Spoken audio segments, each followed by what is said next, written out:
Assalamualaikum warahmatullahi wabarakatuh. Yang terhormat kepada Bapak Dr. Kardoyo MPD dan Bapak Muhammad Feryadi SPD MPD serta seluruh teman-temanku di kelas Penkop A 2017.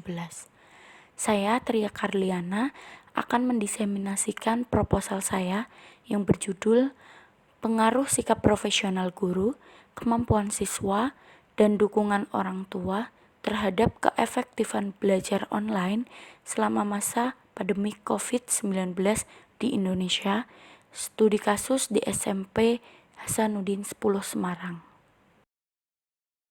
Outline presentasi pada kali ini, yang pertama ada pendahuluan yang terdiri dari latar belakang, rumusan masalah, dan grand teori. Yang kedua, kajian pustaka berisi tentang kajian variabel, orisinalitas, kerangka berpikir, dan hipotesis penelitian. Dan yang ketiga, ada metode penelitian. Latar belakang yang pertama pada penelitian ini adalah adanya wabah yang menggegerkan dunia, yaitu wabah corona atau COVID-19 yang sangat berdampak di berbagai aspek di dunia. Salah satunya adalah aspek pendidikan di Indonesia.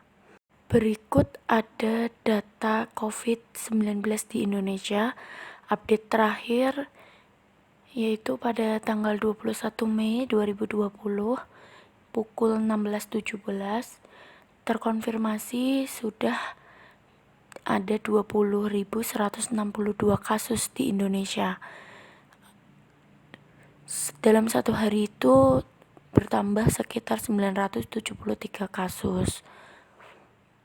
Dan mungkin untuk saat ini sudah lebih dari itu.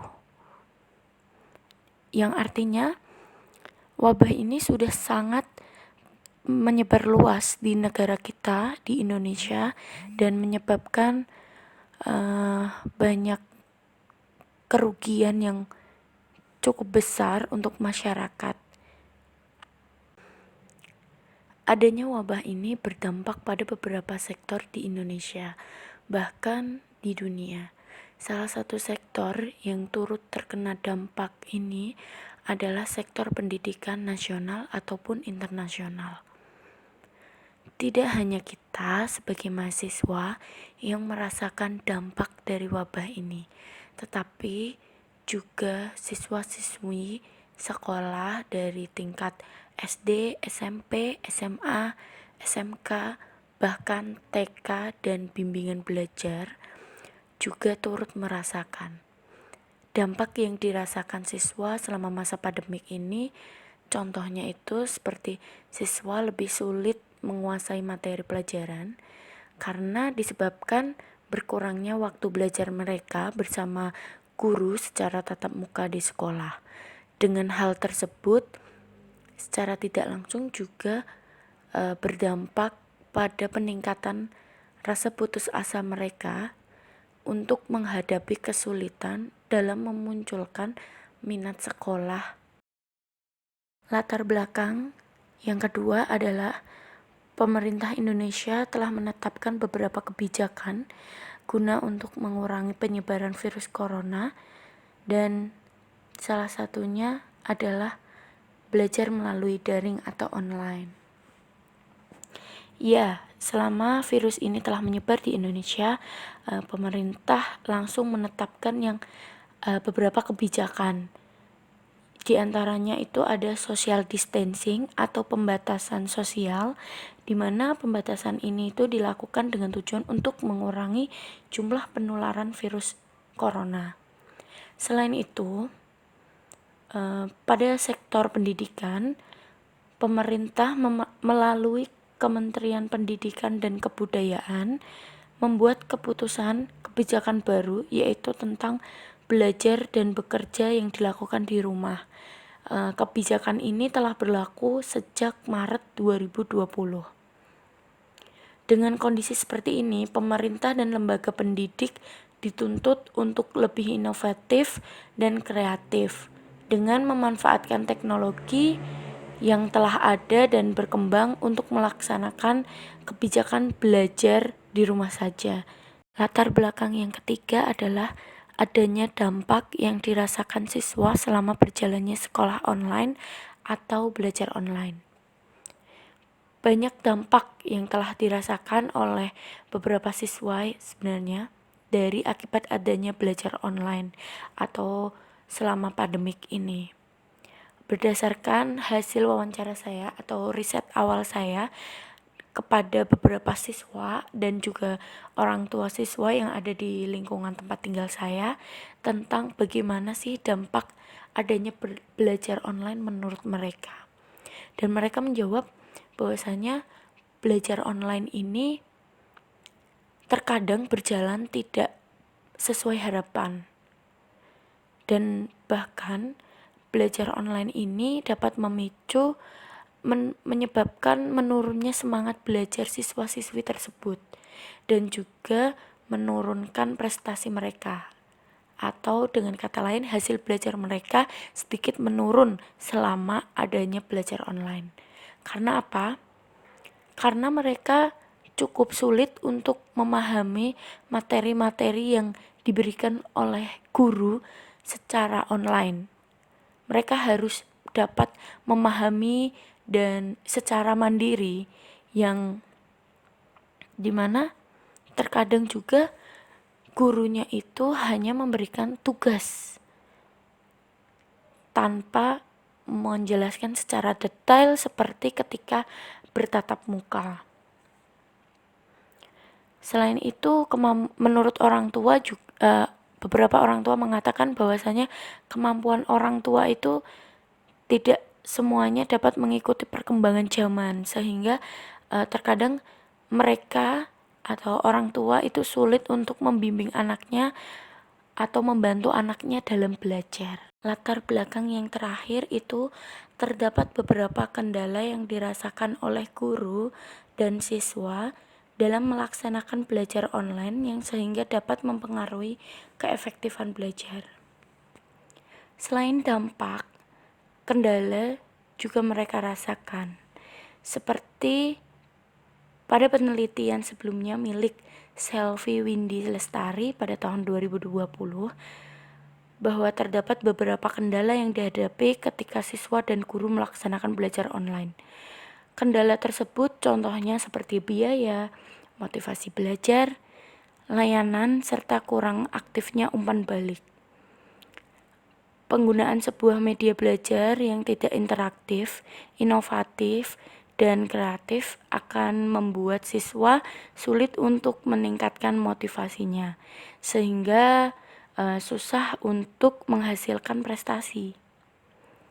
Selain itu, kendala lainnya itu adalah siswa ataupun guru yang tinggal di daerah terpencil atau daerah yang susah sinyal, itu akan menyebabkan dirinya tidak mendapat koneksi internet dengan kualitas yang baik dan juga terbatasnya fasilitas sarana prasarana untuk mengikuti alur belajar online.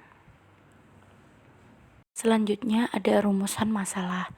Pada penelitian ini terdapat 3 rumusan masalah. Yang pertama, apakah sikap profesional guru dapat berperan atau berpengaruh positif terhadap keefektifan belajar online selama pandemik? Yang kedua, apakah kemampuan siswa dapat berperan atau berpengaruh positif terhadap keefektifan belajar online selama masa pandemik? Dan yang ketiga adalah apakah dukungan orang tua dapat berperan atau berpengaruh positif terhadap keefektifan belajar online selama pandemik? Grand Theory. Pada penelitian ini menggunakan teori belajar behavioristik. Teori ini merupakan perubahan sebuah tingkah laku sebagai akibat adanya interaktif antara stimulus dan respon. Pada penelitian ini sebuah perubahan tingkah laku itu yang dimaksud adalah siswa, dan sedangkan sikap profesional guru, kemampuan siswa, dan dukungan orang tua itu dijadikan sebagai stimulus dan keefektifan belajar online itu sebagai respon. Slide selanjutnya ada kajian variabel. Pada penelitian ini terdapat 4 variabel. Yang pertama ada sikap profesional guru, merupakan sikap seorang guru ketika menjalankan pekerjaan yang mencakup keahlian ataupun kemampuan guru untuk memenuhi standar mutu guru. Dan yang kedua ada kemampuan siswa.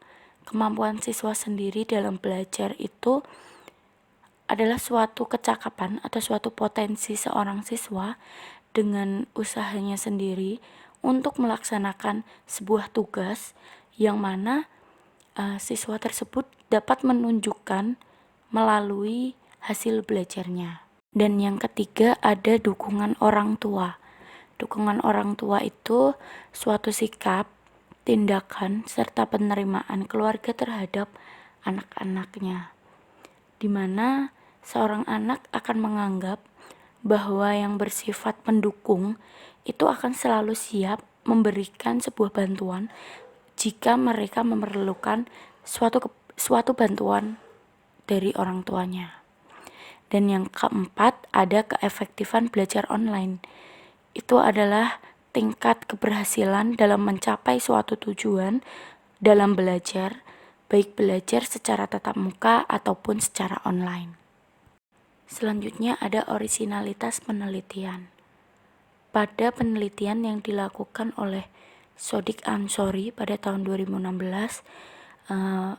beliau mendapatkan hasil terdapat adanya pengaruh terhadap kemajuan teknologi dengan pembelajaran daring dan menjadi suatu tantangan profesional guru.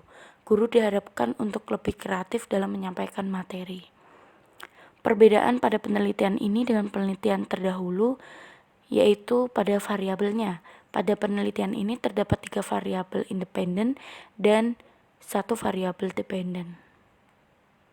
Yang diharapkan 3 variabel independen tersebut dapat berpengaruh pada 1 variabel dependen tersebut. Slide selanjutnya ada kerangka berpikir. Di sini terlihat pada panah bahwasanya sikap profesional guru sebagai X1 diharapkan dapat berpengaruh positif kepada keefektifan belajar online sebagai variabel Z.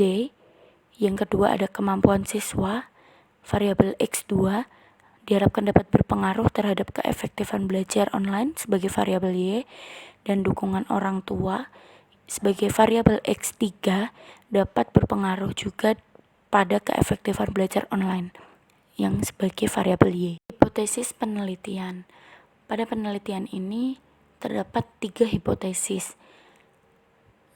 Di antaranya itu yang H1, terdapat pengaruh positif sikap profesional guru terhadap keefektifan belajar online. Dan yang kedua, terdapat pengaruh positif kemampuan siswa terhadap keefektifan belajar online.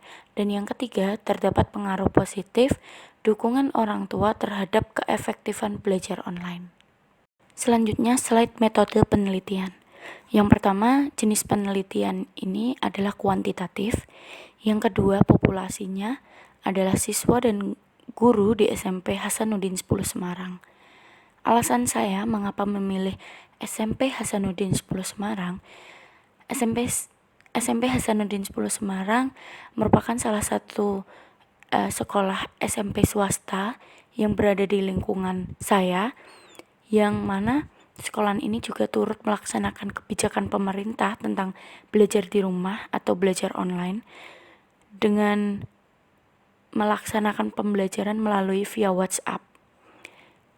Dan selain itu pula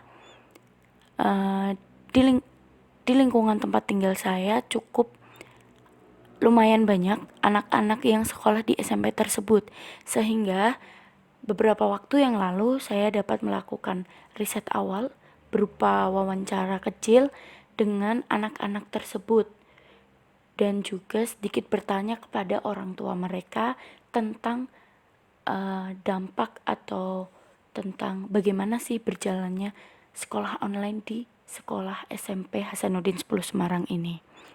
Yang selanjutnya ada sampel. Sampel di sini sebanyak 91 siswa dan 8 guru. Sampel ini didapat dengan teknik pengambilan sampel proportional random sampling, di mana proportional random sampling sendiri merupakan pengambilan sebuah sampel dengan memperhatikan pertimbangan unsur atau kategori dalam populasi penelitian. Teknik pengumpulan data, sebelumnya instrumen penelitiannya itu ada angket atau kuesioner. Dan teknik pengumpulan datanya ada kuesioner, dokumentasi, dan mungkin akan ada sedikit wawancara.